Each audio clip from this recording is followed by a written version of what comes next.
Singleton-Smith, and his speech is entitled Tennessee Singing. So, David, I'd like to welcome you today.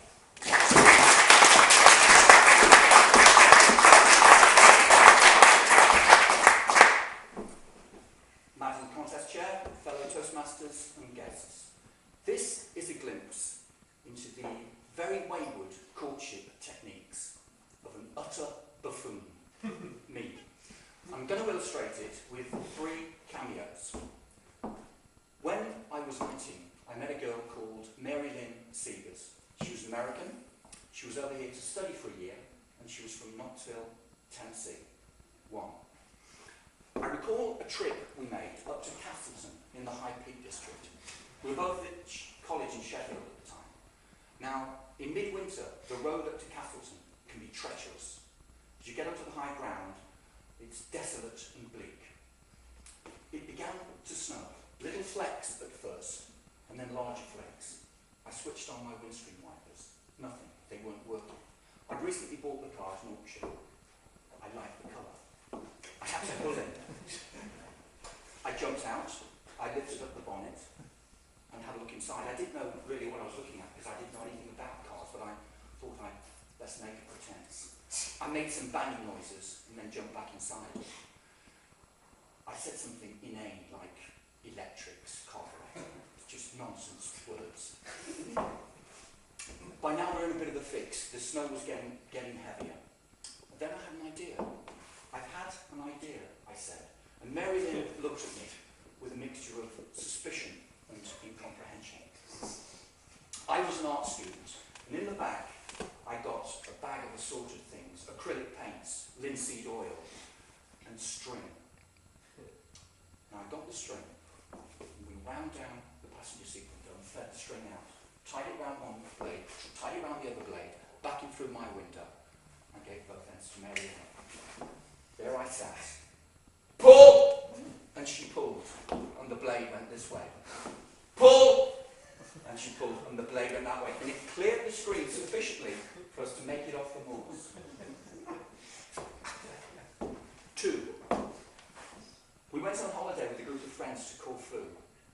We had lunch on the beach one day.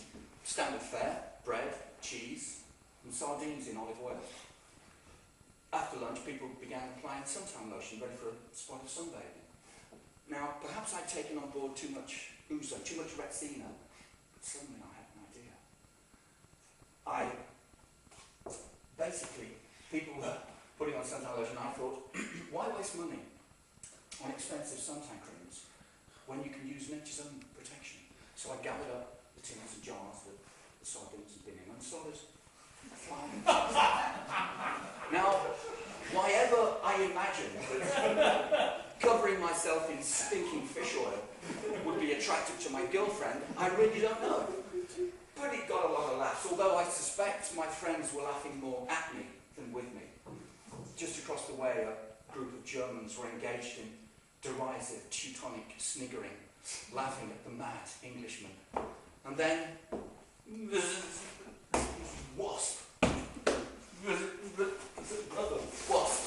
And then, very, very quickly, it seemed as though all the wasps in Corfu were making me attracted to my sardine perfume. And as around me the beach started to clear, a woman screamed. One of the Germans said, "My God!"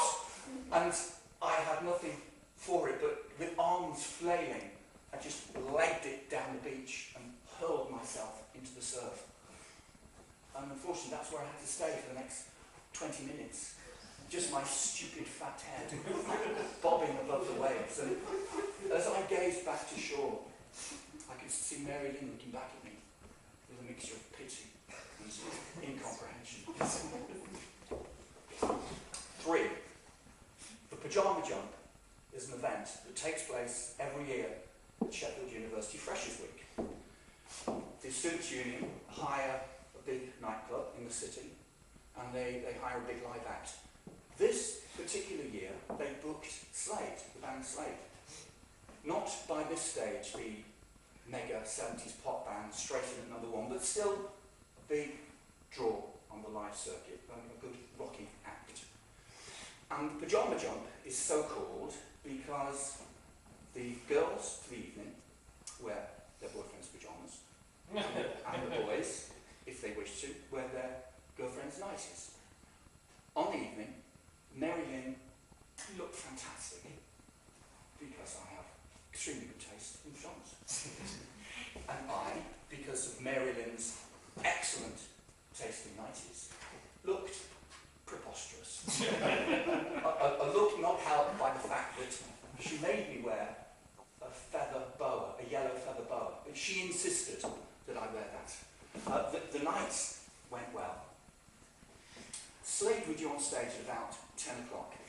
Round about 9:30, we decided we want to get to the front of the stage. In modern vernacular, I think it's known as the mosh pit. But first we had to visit the loo.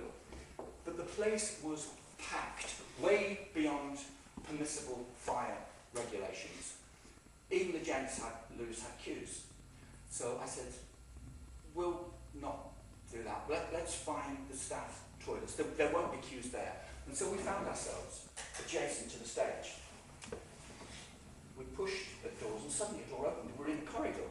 We felt there'd be a staff loo at the bottom of that. Then we pushed open the door. Suddenly, we were in Slade's dressing room. They were tuning up their guitars, and they looked at us, and we looked back at them. Nobody said anything. And I clocked Noddy Hobber looking back.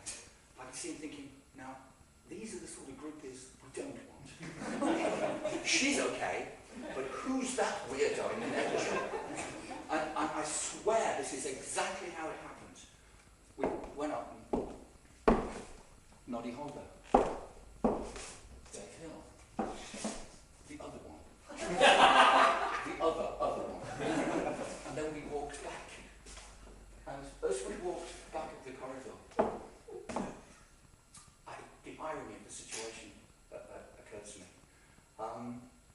Here we were in front of a glam rock band, dressed as we were. But I'd like to make a dedication to Mary Lynn Seegers, originally of Knoxville, Tennessee.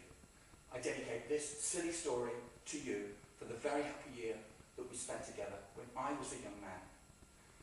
To a Tennessee belle from an English buffoon.